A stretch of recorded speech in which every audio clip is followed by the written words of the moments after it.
So on social media, you've been urging people to call their senators, tell them to vote no on cloture, which allows the bill to go forward for a vote of just a simple majority, and to vote no on the vote for a simple majority on the Republican bill.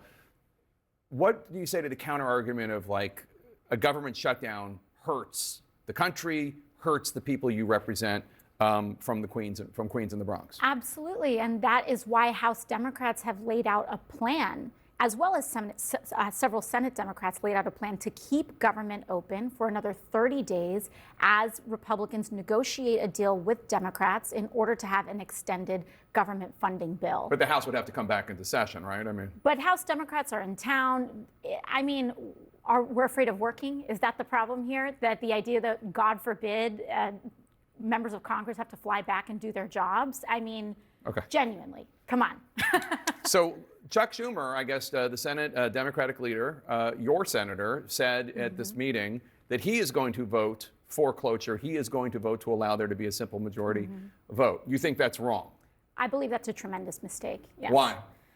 I think, well, first and foremost, the American people, if anyone has held a town hall or has seen what has been happening in town halls, American people, whether they are Republicans, independents, Democrats, are up in arms about Elon Musk and the actual gutting of federal agencies across the board.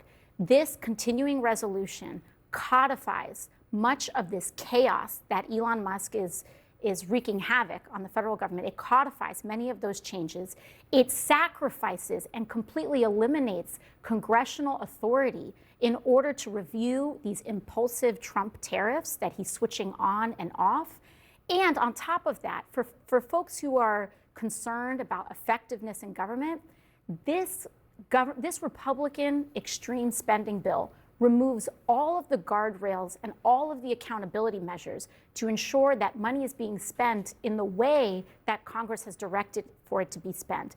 This turns the federal government into a slush fund for Donald Trump and Elon Musk. It sacrifices congressional authority, and it is deeply partisan. And so to me, it is almost unthinkable why Senate Democrats would vote to hand the few pieces of leverage that we have away for free when we've been sent here to protect Social Security, protect Medicaid, and protect Medicare. You have expressed opposition to government shutdowns in the past. Here's your very first speech on the House floor. It is not normal to shut down the government when we don't get what we want.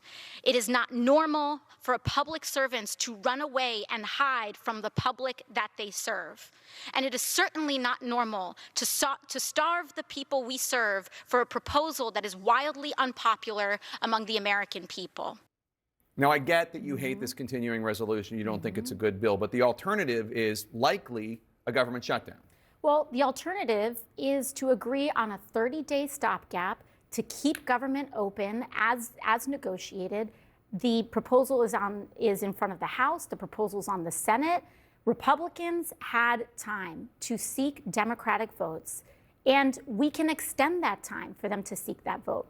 Once again, we can come back. We can fly back. We can vote on this. We can get a stopgap measure, extend the amount of time to negotiate while we figure out a solution here for the American people.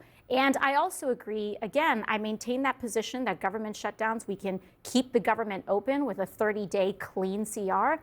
And on top of that, I also maintain the position that government officials and public servants should not be hiding from the public the way that Republicans are hiding and being instructed to not host town halls right now because of the outrage among the American public around their attempts to cut Social Security, Medicaid, and Medicare. My understanding is that your other senator, another Democrat, Kirsten Gillibrand, also thinks that the Democrats should vote to go forward with the spending bill, unlike Senator Tim Kaine that we just heard from.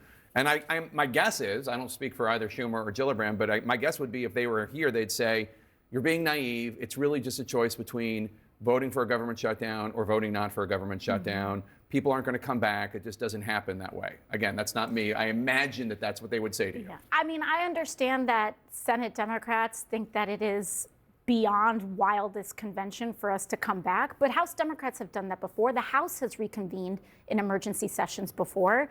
I've certainly voted on the floor of Congress they've even called us back from August recess before.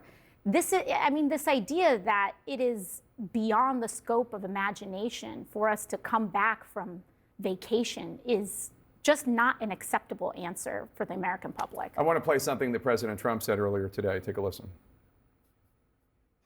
If it's shut down, it's only going to be, if there's a shutdown, it's only because of the Democrats, and they would really be taking away a lot from our country and from the people of our country. Your colleagues, House Republicans, are already using the term Schumer shutdown, which has that nice alliterative style. Are you not worried at all about Democrats taking the heat for the shutdown? We know, and the American people are not going to have the wool pulled over their eyes. Everybody knows that Donald Trump is president, that Republicans have the Senate, and Republicans have the House. They have the keys to the entire United States government. And if Republicans wanted to avert a shutdown, they can.